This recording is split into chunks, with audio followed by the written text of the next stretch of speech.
আরও আপডেটের জন্য তেহরান থেকে সরাসরি যুক্ত হচ্ছেন সংবাদদাতা মুস্তাফা আতিলজাদে। মুস্তাফা, ধন্যবাদ। দক্ষিণ ইরানে সাম্প্রতিক মার্কিন হামলায় কোন লক্ষ্যবস্তুগুলো ক্ষতিগ্রস্ত হয়েছে এবং তেহরান একে কিভাবে দেখছে? গতকালের গভীর রাতে ইরানে আরো একটি চাঞ্চল্যকর ঘটনা সংঘটিত হয়েছে, যেখানে যুক্তরাষ্ট্র ইরানের বান্দর আব্বাসে অবস্থিত একটি অত্যন্ত গুরুত্বপূর্ণ টেলিকমিউনিকেশন টাওয়ারে অতর্কিত হামলা চালিয়েছে এবং ইরান এর তীব্র পাল্টা প্রতিশোধমূলক ব্যবস্থা হিসেবে সম্ভবত কুয়েতে অবস্থিত মার্কিন সামরিক ঘাঁটিগুলোতে পাল্টা হামলা করেছে। এই মার্কিন হামলা এবং ইরানের নেওয়া পাল্টা পদক্ষেপ সম্পর্কে এখন পর্যন্ত কোনো ধরনের আনুষ্ঠানিক বা সরকারি বিবৃতি পাওয়া যায়নি। তবে সম্ভবত বিগত 2 থেকে 3 দিনের মধ্যে ঘটে যাওয়া ঘটনাগুলোর কারণেই মূলত এসব ঘটেছে। প্রথম দিনে অর্থাৎ গত বৃহস্পতিবার আমেরিকার বিশাল যুদ্ধজাহাজগুলো তাদের রাডার সম্পূর্ণ বন্ধ করে দিয়ে হরমুজ প্রণালী দিয়ে অতিক্রম করার চেষ্টা করছিল, কিন্তু ইরানিরা তৎক্ষণাৎ তাদের ওপর গুলি চালায় এবং অত্যন্ত কঠোরভাবে সতর্ক বার্তা প্রদান করে। তাহলে মূল ঘটনাটি হলো মার্কিন সামরিক বাহিনী ইরানকে আক্রমণ করেছিল, যার ফলে ইরানও প্রতিশোধমূলক পদক্ষেপ হিসাবে আবু আল সালিম নামক আমেরিকান ঘাঁটিতে পাল্টা হামলা চালায়। এরপর সেই ঘটনার বিস্তারিত খবর সামনে আসে। ব্লুমবার্গের প্রতিবেদন অনুযায়ী জানা গেছে যে এই হামলায় 9 জন আমেরিকান সৈন্য গুরুতরভাবে আহত হয়েছে এবং আরো একজন প্রাণ হারিয়েছেন। তাহলে সেই বিশেষ রিপোর্টটি জনসমক্ষে প্রকাশিত হওয়ার ঠিক পরবর্তী সময়ে আমেরিকার আরো একটি অত্যাধুনিক ড্রোনকেও গতকাল আকাশ থেকে নিচে নামিয়ে ভূপাতিত করা হয়েছে। এটি অত্যন্ত স্পষ্টভাবে ইঙ্গিত দেয় যে সম্ভবত আমেরিকানরা বিশ্বকে এটিই দেখাতে চেয়েছিল যে তারা ইরানের সেই হামলার পাল্টা জবাব দিচ্ছে। তারা চায়নি যেন ইরানের হামলার সামনে দুর্বল দেখায়, তাই তারা পাল্টা জবাব দিয়েছে। বর্তমান সময় পর্যন্ত পাওয়া তথ্য অনুযায়ী আমেরিকানদের ইরানের টেলিকমিউনিকেশন টাওয়ারগুলোর উপর হামলার সবচাইতে গ্রহণযোগ্য এবং সম্ভাব্য প্রধান কারণ এটাই।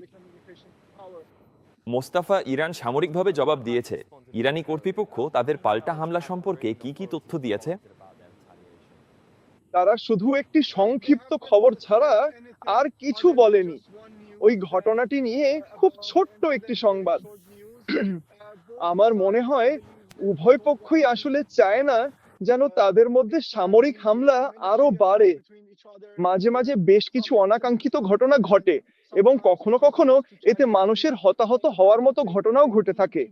আসলে বর্তমান পরিস্থিতিতে আমার মনে হয় না তাদের সেটা করার প্রয়োজন আছে, কারণ দুই দেশের মধ্যে নিয়মিত বার্তা আদান প্রদান চলছে এবং উভয় পক্ষই স্পষ্টভাবে বলেছে যে তারা আলোচনার প্রথম ধাপের জন্য একটি চূড়ান্ত চুক্তিতে পৌঁছানোর খুবই কাছাকাছি অবস্থানে পৌঁছে গিয়েছে।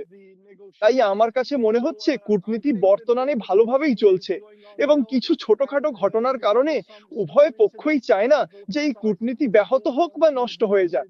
যেমনটা বলেছি, গত রাতে আমেরিকার ইরানের ওপর পাল্টা আক্রমণ শুধু একটি ড্রোন বা ইরানের ঘাঁটিতে হামলার জন্য নয়, বরং জনমতকে দেখানোর জন্য, যাতে বোঝানো যায় যুক্তরাষ্ট্র এখন ইরানের সামরিক পদক্ষেপের ব্যাপারে দুর্বল নয়। আর উভয় পক্ষ যখন পাল্টাপাল্টি হামলা চালাচ্ছে, এর ফলে চলমান আলোচনার উপর কি প্রভাব পড়তে পারে? আর ইরানি নেতৃত্ব ভবিষ্যতের কূটনীতিকে কিভাবে উপস্থাপন করছে? আমার বিশ্বাস উভয় পক্ষই যুদ্ধ শেষ করতে চায়, যাই হোক না কেন। তাই তারা এটাকে, আপনি জানেন, খুব বড় কিছু হিসাবে দেখাচ্ছে না। এই হামলা, এই উত্তেজনা, সামরিক উত্তেজনাকে তারা খুব বড় কিছু মনে করছে না। তাই এ কারণেই তারা যুদ্ধ শেষ করার জন্য কূটনীতিকে শেষ সুযোগ দিচ্ছে এবং উভয় পক্ষই সত্যি এই সুযোগের প্রয়োজন। বর্তমানে তেলের দাম ক্রমাগত বাড়ছে এবং এটা বিশ্ব অর্থনীতিরও মারাত্মকভাবে ক্ষতিগ্রস্ত করছে। যুদ্ধ শেষ হওয়ার পরও এবং হরমুজ প্রণালী দিয়ে জাহাজ চলাচল স্বাভাবিক হলেও সবকিছু পুরোপুরি স্বাভাবিক হতে প্রকৃতপক্ষে একটি দীর্ঘ সময়ের প্রয়োজন হতে পারে। বিশ্ব অর্থনীতির আবার পূর্বের স্থিতিশীল অবস্থায় ফিরে যেতে এবং প্রয়োজনীয় মেরামত সম্পন্ন হতে অনেক বেশি সময় লাগবে। তাই তারা বিষয়গুলোকে হাতের বাইরে যেতে দেবে না। আর ছোটখাটো সাধারণ দৈনন্দিন যেসব ঘটনাগুলো ঘটে থাকে সেগুলো নিয়ে হয়তো খুব একটা বেশি কথা বলতে চায় না, অথবা খুব দ্রুত ও জোরালো ভাবে কোনো প্রতিক্রিয়া দেখা যায় না। আর ইসরায়েলও লেবাননে তাদের সামরিক অভিযান আরো জোরদার করেছে। ইরানি কর্মকর্তারা এই পরিস্থিতির প্রতি কিভাবে প্রতিক্রিয়া দেখাচ্ছেন এবং এই সম্প্রসারিত সংঘাত কি যুক্তরাষ্ট্র ইরান চুক্তি অর্জনের প্রচেষ্টাকে আরো জটিল করে তুলতে পারে? মনে হচ্ছে এখনো যেসব বিষয় অমীমাংসিত রয়েছে তার মধ্যে একটি হচ্ছে লেবাননের যুদ্ধ। ইরানের জন্য যুদ্ধবিরতি এবং যুদ্ধ শেষ করার অপরিহার্য শর্তাবলীর মধ্যে অত্যন্ত তাৎপর্যপূর্ণ একটি দিক হলো সব ক্ষেত্রেই সব ধরনের সামরিক আগ্রাসন পুরোপুরি বন্ধ করা। তাই যেসব ক্ষেত্রের কথা বলা হচ্ছে তার মধ্যে লেবানন অন্যতম, যেখানে ইরান জোর দিচ্ছে, কিন্তু ওই যুদ্ধ ইসরায়েল ও হিজবুল্লাহর হাতে রয়েছে। তাই যুক্তরাষ্ট্রের পক্ষে ইসরায়েলকে নিয়ন্ত্রণ করা খুবই গুরুত্বপূর্ণ, যাতে ওই ক্ষেত্রে যুদ্ধ শেষ করা যায়। কিন্তু আবারও যখন ওই ক্ষেত্রে, অর্থাৎ সামরিক ক্ষেত্রে পরিস্থিতি আরো তীব্র হয়, তখন দেখা যায় তারা যতটা সম্ভব ক্ষতি করতে চায়।